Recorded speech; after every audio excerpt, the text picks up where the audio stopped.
رسول کریم صلی اللہ علیہ وسلم نے حجۃ الوداع میں جب سر کے بال منڈوائے تو سب سے پہلے ابو طلحہ رضی اللہ تعالی عنہ نے آپ کے بال لیے تھے۔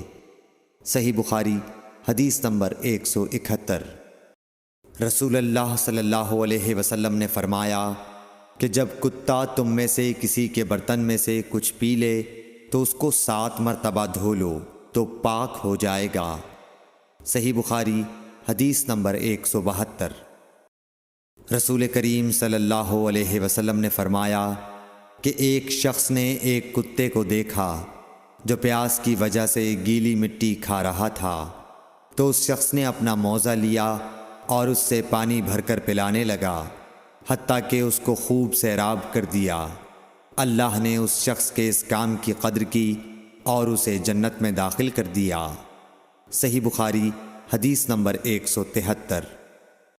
رسول اللہ صلی اللہ علیہ وسلم کے زمانے میں کتے مسجد میں آتے جاتے تھے، لیکن لوگ ان جگہوں پر پانی نہیں چھڑکتے تھے۔ صحیح بخاری حدیث نمبر 174۔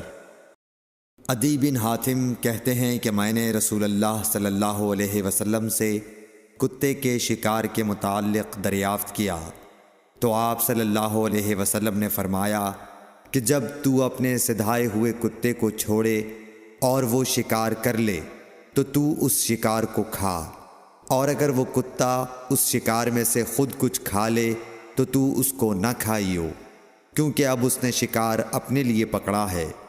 میں نے کہا کہ بعض دفعہ میں شکار کے لیے اپنے کتے چھوڑتا ہوں، پھر اس کے ساتھ دوسرے کتے کو بھی پاتا ہوں۔